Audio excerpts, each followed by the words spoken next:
And now, ladies and gentlemen, please welcome President and Founder, World Enabled, Dr. Victor Santiago Pineda, and Vice President, Global Strategy and Development, G3 ICT, James Thurston. Let me know when. Good morning. Should I go? Coming with me today is Victor Pineda, Dr. Victor Pineda. We are very happy to be here. We've been looking forward to this for quite some time now and talking with you about this topic of innovation and social inclusion. Let me start with just a brief introduction to me and to our organization. I'm James Thurston with an organization called the Global Initiative for Inclusive ICTs, or G3 ICT. We were set up about 10 years ago to work with countries, industry around the world on the digital inclusion of persons with disabilities. So we were set up with support of the United Nations as an independent nonprofit. And World Enabled, my organization, has worked all over the world on urban planning issues. And we have worked on ensuring that cities are responsive to persons with disabilities. We heard there's 1 billion people, 1 in 7 people have a disability. We decided to take on this issue in partnership with G3 ICT to look at the digital inclusion. My work as an urbanist and urban planner really is about removing barriers, and President Obama appointed me to serve on the US Access Board to look at the regulatory and legal requirements to make our cities inclusive cities. So we would like to introduce our panelists. First is Christopher Broyles. He is the Chief Accessibility and Inclusion Officer from Mphasis. He's been working in this field of accessibility for more than 15 years, and so is a bit of a pioneer in the field. Currently, he is responsible at Mphasis, which is a multi-billion-dollar IT consulting firm. He's responsible for overseeing their global work on accessibility and inclusion. Thanks. Next, I'd like to introduce Miguel Gamiño. He is the Chief Technology Officer for the City of New York. We're thrilled to have 2 city leaders from New York on our panel today. As the CTO, he's responsible for 2 major initiatives in the city. One is developing a meaningful and innovative Smart City and Internet of Things program, and the other is the city's broadband program, working with agencies and industry to really fulfill the promise of broadband deployment. Before coming to New York, Miguel was the Chief Information Officer for the City and County of San Francisco. And then finally, we have, next we have Filiep Decorte. He is the officer in charge of the New York office for UN Habitat. UN Habitat, if you don't know, and Filiep will bring this, is the UN agency that's really focused on urban issues and leading all of us working in a global way forward on these issues around cities. Before this role that he's currently in now as the officer in charge here in New York, he had been predominantly focused on urban and housing issues and has worked for UN Habitat for more than 15 years. And then finally, we have Victor Calise. He is the Chief Accessibility and Inclusion Officer. He is the Commissioner for the Mayor's Office of People with Disabilities, and he's served the City of New York for over a decade. As the Commissioner, he currently sets disability policy and advises the Mayor on in city agencies on a range of issues related to disability and inclusion. So these are our panelists. We're thrilled to have you all here with us today. Before we start a discussion with them about this topic of inclusion, digital inclusion, and persons with disabilities, Victor and I want to talk to you a little bit about, give you a little bit of context about what we're talking about here. And we'll do that through our, one second, we'll do that through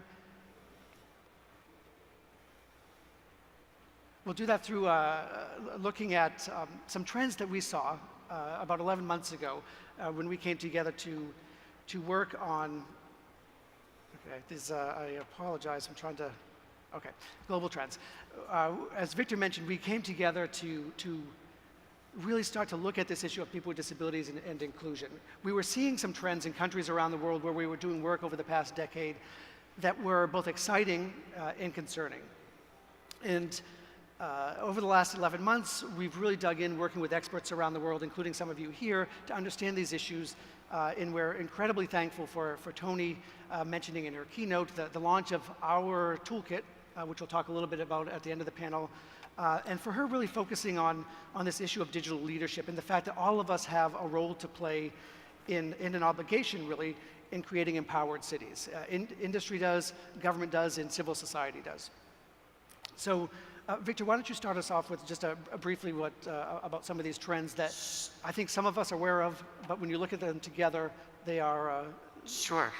Yeah, these trends really is what brought us to today's expo. The trends really are about a dramatic urban transformation.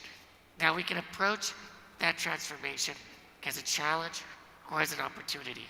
You know, by 2050, 70% of the world's population will live in cities, and at least 1 in 7 people living in cities will have a disability. So we're talking about huge shifts of this urban transformation. And really what this is about is, are cities going to innovate for inclusion, or are they going to leave this innovation and inclusion off the table? James? So a second trend that we had been seeing and that all of us are experiencing is really this increasing reliance on digital devices and content in every aspect of our day, from morning until night, which again is an exciting trend and one that we are all supporting, but we also want to look at it in terms of is this a trend that's impacting everyone equally in a positive way? And just sort of as an example of this trend, if you think about the Internet of Things, which we'll all be talking a lot about this week, within 3 years there'll be 50 billion devices connected to the Internet. Not just your mobile phone and your PC anymore, but your car, your watch, your TV, everything. And this has huge impact on all of us in our day-to-day living. The impact that it has on my life is that I can do more with a lot less effort. And for me, that's a very big deal. And for a lot of other people, having that ability to do more creates more dynamic communities, which is really what all of our panelists here are committed to. Globally, smart cities are booming. There's $1.5 trillion of investments being made by 2020 to upgrade digital infrastructure, digital services in cities. And so this tech boom really needs to take into account all people. And that really leads to one of the other trends that we've been working on and seeing over the last many years, which is the fact that in reality, today's digital infrastructure that we're building globally is not, certainly not fully accessible.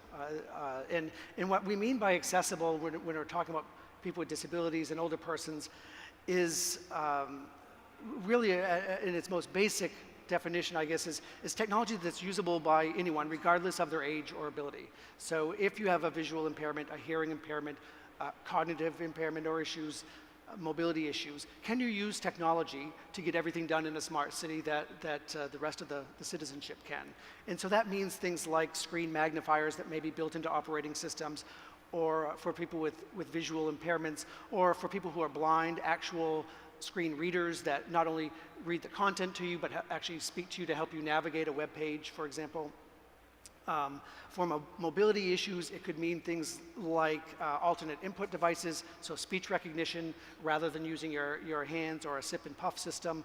So there's a range of accessibility features that can be built into all kinds of technology to address all kinds of disability.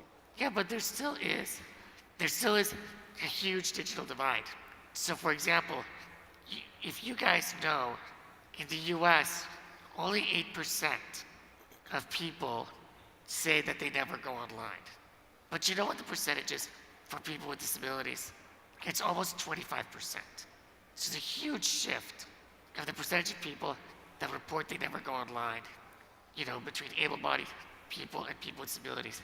And it's also, you know, a huge opportunity to level the playing field.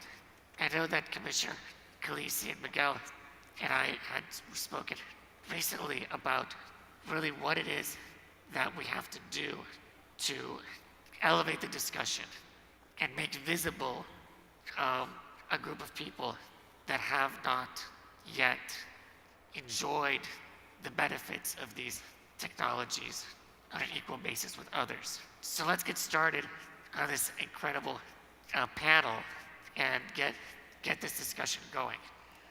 So the first topic we really want to dive into with these experts is to sort of discuss more broadly this issue of our cities today, our smart cities, are they accessible?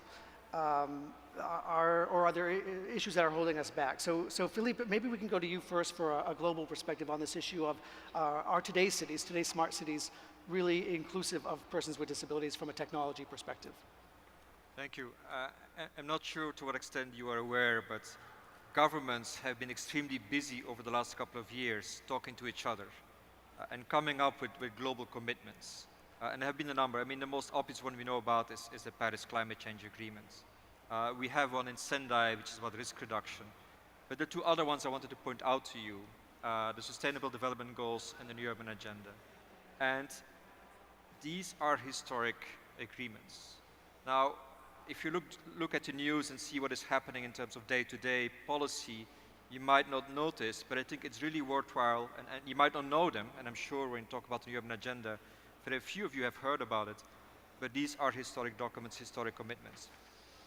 One of the key aspects of the Sustainable Development Goals, and there is a goal on cities, on inclusive and resilient cities, is the whole concept of leaving no one behind. And that's an incredibly powerful concept. But I think it also pushes us to think through what it means. And I would like to challenge you, it's not just about making our technologies and what we come up with accessible, including for people with disabilities, but also making sure that if we look at the concerns and the needs of these specific categories of people with vulnerabilities, on how we can, what are the solutions we can offer to really foster inclusion, to empower their economic role in society. So also turn the question around. So the second thing that is new about these agendas, global agendas, is that they are integrated. In the past, we would talk about education and health. Now, for the first time, we recognize that these things are much more integrated. And that even if we talk about solutions, and for me, I always hesitant coming to a Smart Cities conference, to be honest, if the focus is on smart. For me, the focus is on cities and how to make them smarter. And through that, making them more inclusive and resilient. So for me, that's a second message I would like to send out to you. And I would like to have a look at those documents. And it's paper. And we move from paper to reality through cities and what cities do, but also what you as a community will bring to the table. And look at what you're already doing, but also I'm sure you will find gaps, commitments made by your governments, that are basically not yet being addressed, and where I would say smart technologies and the way the work you do can help to offer solutions. I think the audience really wanted to applaud you when you said it's not about the smart, it's about the city. And I think that is something that we need to consider. And you know, Chris, I want to ask you, how do we know when a city's not inclusive? You know, from your perspective, how is it shown, Chris, from an industry perspective as well? So I think there's a variety of ways in which inclusion is not shown in cities today. Is the I'm audio? not sure we hear you. Can you hear Chris? No. Let's make sure we can hear you. We may get a hand mic. Test. Is that better? A little more? Now, Handheld? handheld. Great. Test. Better? Yes. There we go. Okay. So to answer your question, I think there's a variety of ways in which inclusion is not shown in our cities today. But before I get there, I'd really like to talk about a couple things that I think cities are doing right, Okay. if that's okay.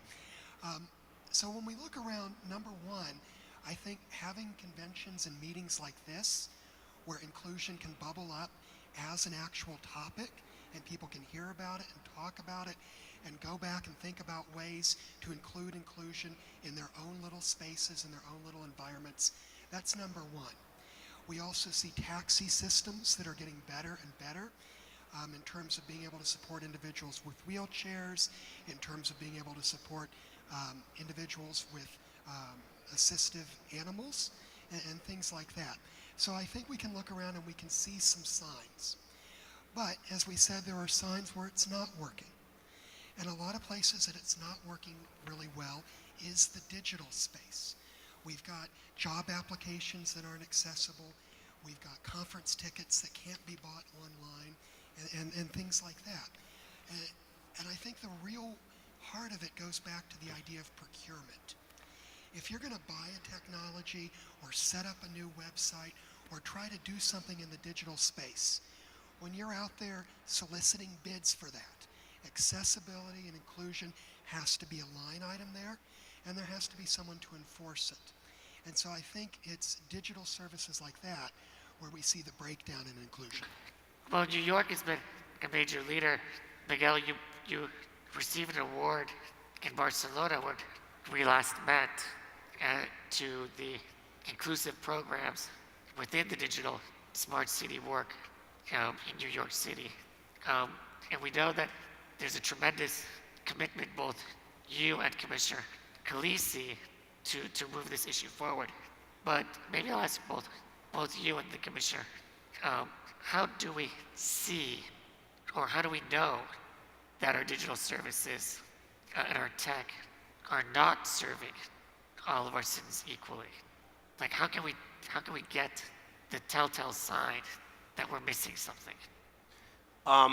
We're missing things. We're missing things on a lot of different ways, right? Making sure that PDFs are accessible on people's website. I mean, I'll mimic what Chris just said, how important it is to have job applications accessible for people with disabilities. Those are small little things that can be changed quickly, and they're not.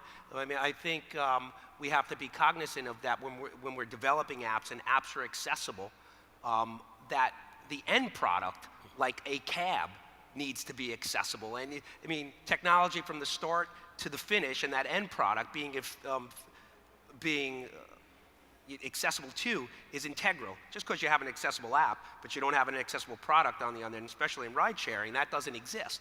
So I think those are things that people with disabilities, as a matter of fact, I know that's what people with disabilities need, and those types of things aren't being served. And I think into the future, request for proposals, putting that out there, is exactly like Chris said, how important that is to make sure that's built in that design. We have to capture that, and we have to have people leading that, and people with disabilities engaged in that conversation.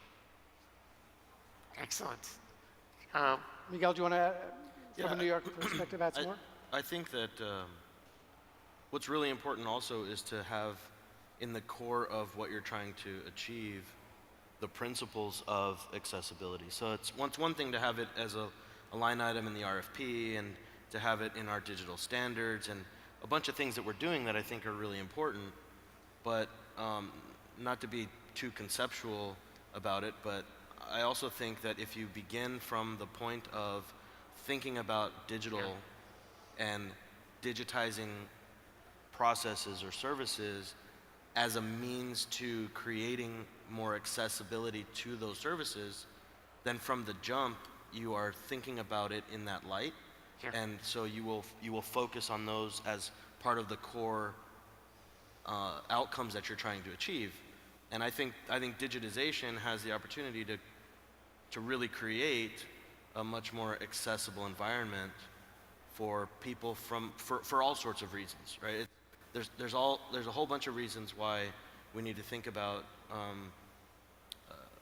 many people in different walks of life having the digital version of a service or access to information be a stronger means, a stronger way to create that inclusive element. So I think if you're thinking about it that way from the core principle standpoint, then I think it becomes less of a issue to make, then it will be in the RFP. Sure. Because you've been thinking about it as part of the reason you're doing it in the first place.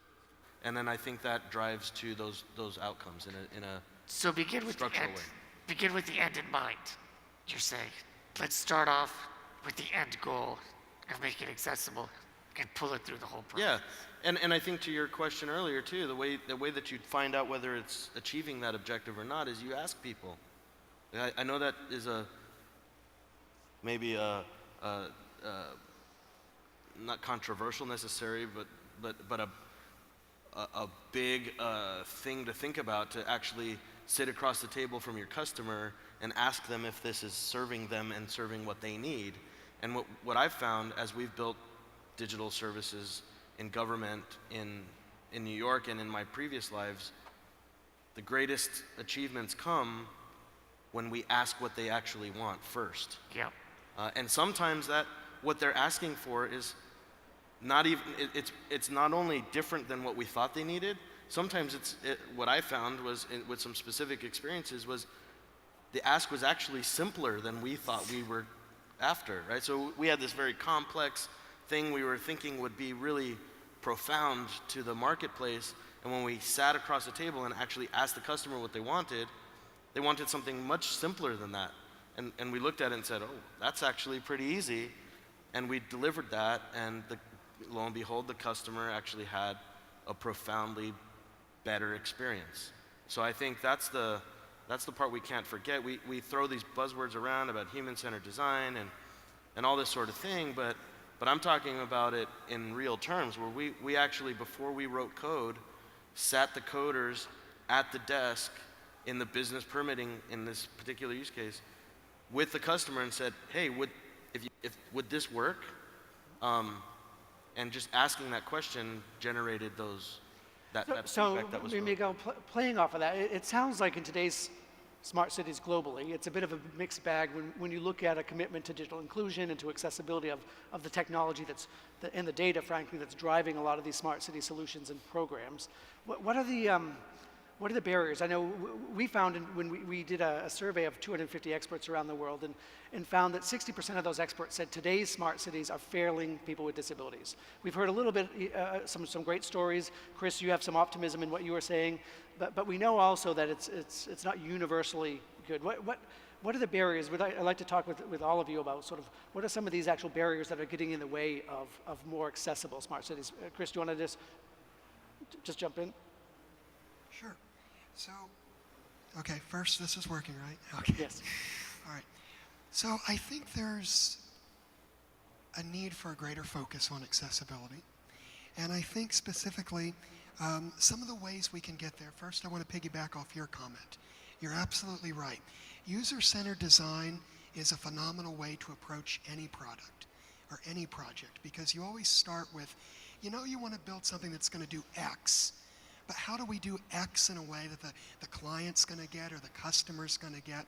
So actually talking to your constituents, and in this case, individuals with disabilities, about what you want to do and about what you want to accomplish and about how you can get there should always be at the start of a project. A second thing, I think there's a general lack of awareness about accessibility. There's not always someone in the room to say, what about people with disabilities? Yeah. What about accessibility? What about WCAG 2.0? There's not always that right voice. So figuring out how to get that voice in the room and people to raise their hand and say, what about this, is really important. A third thing, I already mentioned, WCAG 2.0. There is a familiarity when you talk about physical accessibility, like the physical accessibility of this building. A lot of people will know, oh, well, that brings in the Americans with Disabilities Act, and there's some things to think about from there. But when you talk about digital accessibility, there's not that many people who know to say, let's look to WCAG 2.0, and let's look at those criteria and let's bake those in. The criteria are there. They're well represented, but we've got to have people to say, let's use them. And then the last thing I want to say is, even when you get that far, there does seem to be a lack of in-house abilities to do these things. A lot of the projects are contracted out, and that's great, and it does create jobs, but at the same time, it becomes a way to not own the problem or to own the solution. So we've got to have in-house people who can be the voice, who can see things along from A to B, and who know some of the code and some of the standards. Chris, fantastic. So a lack of focus on universal design, a lack of understanding of technical standards around accessibility, and really a lack of capacity and capability in-house. Miguel, you've done this kind of work in a couple geographies here in the U.S. From your perspective, what are the barriers? What's stopping us from having more inclusive, more accessible, from a technology perspective, smart cities? Well, I mean, I alluded to it already. I think the barrier is when we don't ask, when we assume. First of all, the government is really good at building things that the government that thinks that the public needs, but actually are built in a way that benefit us. For example, I don't think that most people care what the org structure is of a government. What they care about is getting the service from it.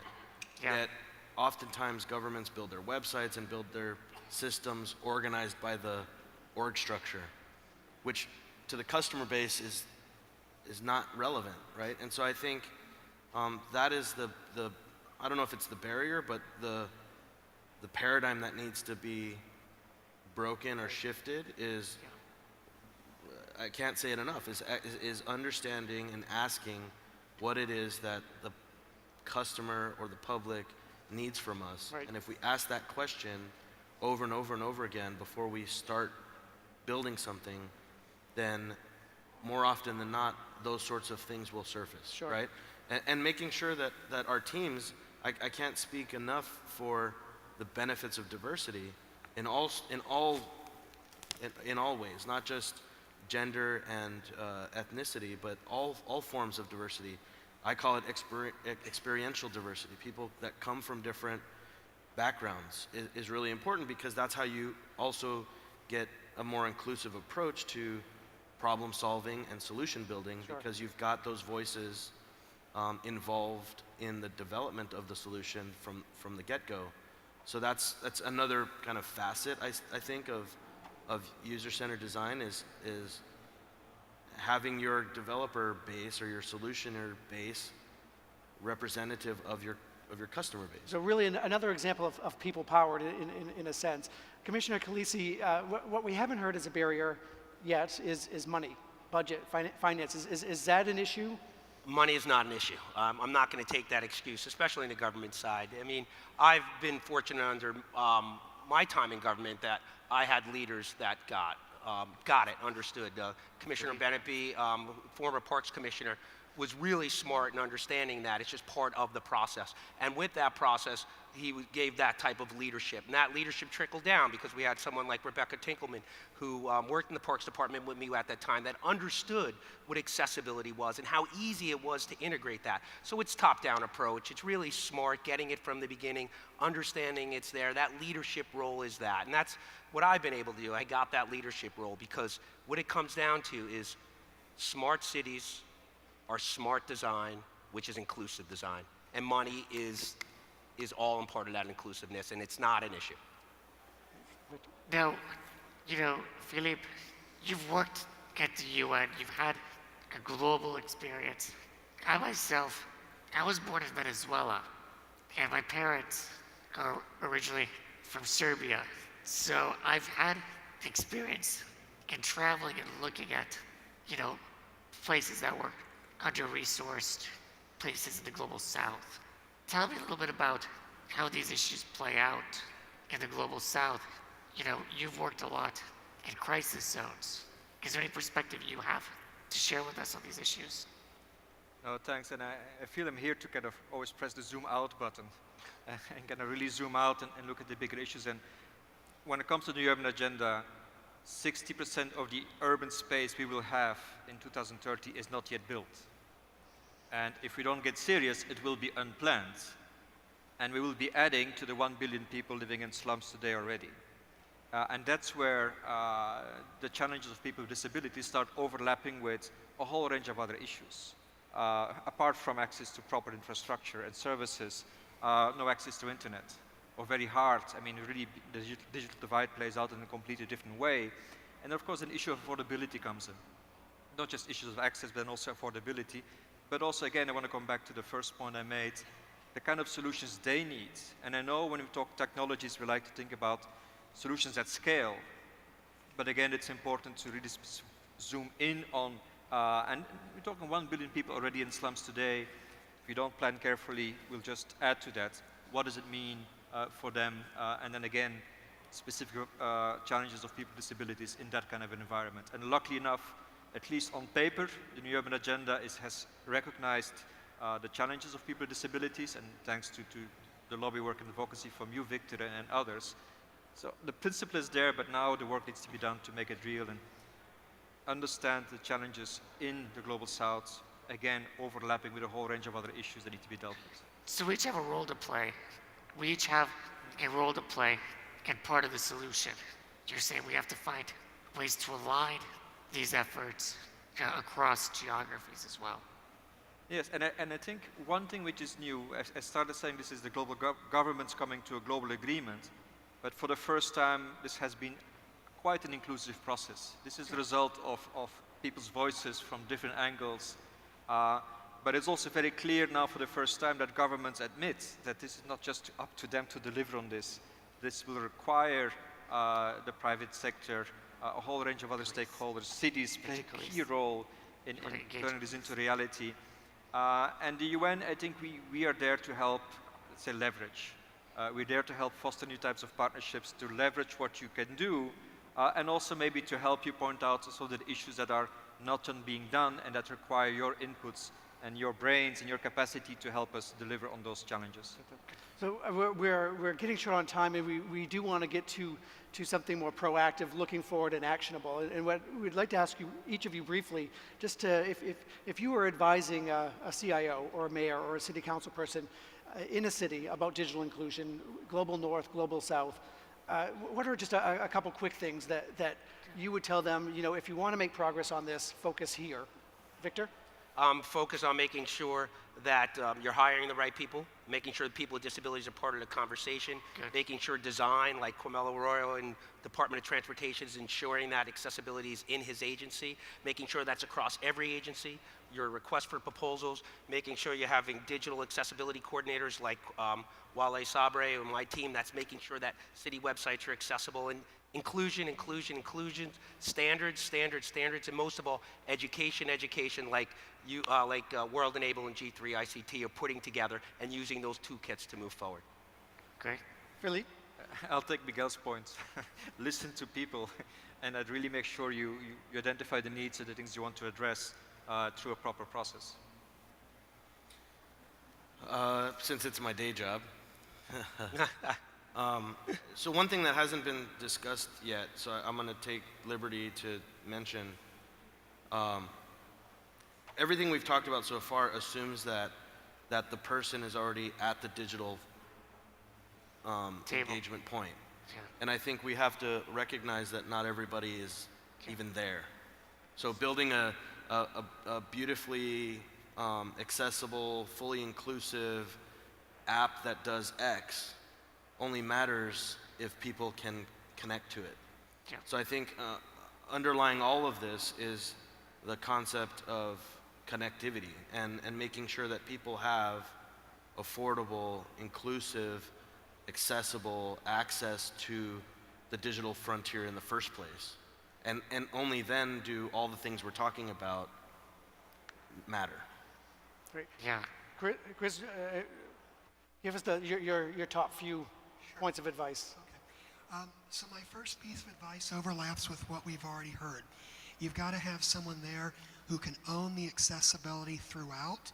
So that means someone like a chief accessibility officer and a staff who can be there from start to finish and make sure accessibility is thought of throughout the process. A second thing is you've got to make sure you have a way to measure and show your accessibility.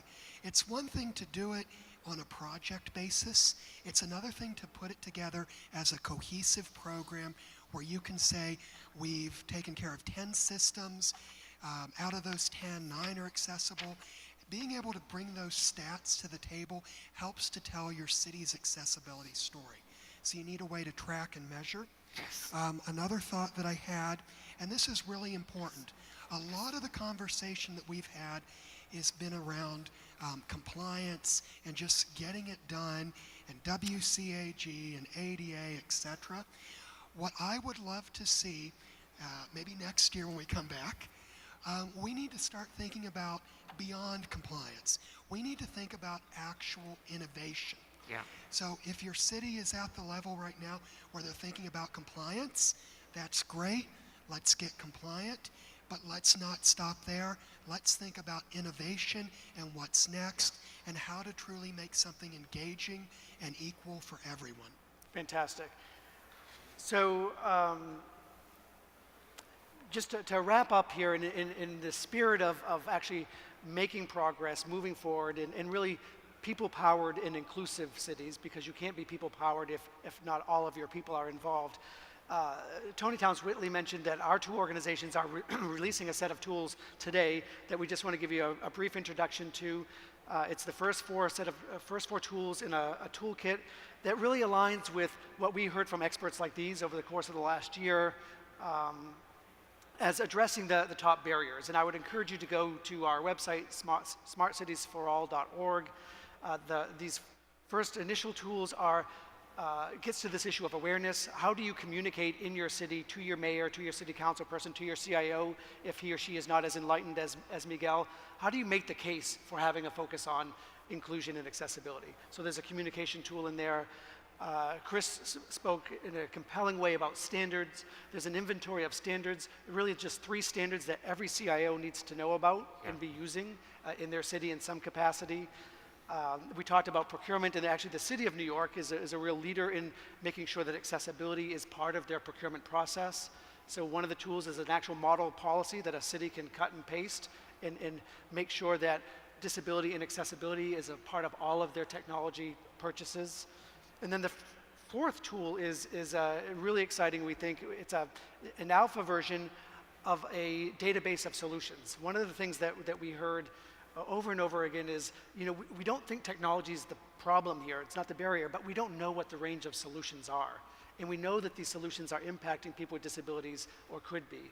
And so we have a database of, at this point, 350 solutions that are either designed specifically for smart cities and accommodating people with disabilities, so maybe a blind person technology to help them maneuver through the city, or mainstream smart city solutions that, if they were made accessible, would actually have a huge impact on the day-to-day life of a person with a disability in the city. That's an alpha version. We have goals to take that to 1,000 solutions by the end of the year. Please do visit our website and check out these tools. I think what our panelists, what you guys all addressed, is a fundamental shift in the way we think about smart cities, right? You called to us, Filiep, to not to think about the smart, but to think about the city. Think about the lifestyles. Think about the diversity of all these people in this audience, how they want to live their life, family members. Disability is a minority group that anybody can fall into at any time. So it's kind of in our own enlightened self-interest to think about making sure that the city we build is a city that can respond, react, and engage us no matter what point of our lives we live. And I think that when we think about, engaging communities, we have to really consider that what we do now matters. The decisions we make today have consequences. Making a mistake today has costs down the line.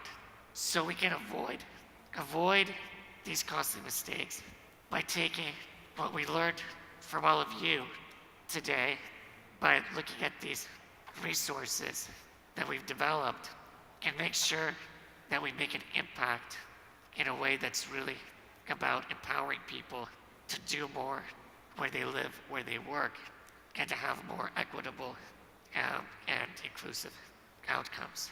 let me just ask you guys, raise your hand if you learned something new today about digital inclusion. Okay, there's so much more that we can learn together. I invite you to please stay engaged. James and I have finished roundtables in Barcelona, London, San Francisco, New York, Ecuador. We'll be going to India and Berlin. So we're continuing this work, and I want to continue this partnership with all of you. Anything else, James? Thank you to all of our panelists. Thank you to Smart Cities New York for actually putting this issue on the main stage. Thank you.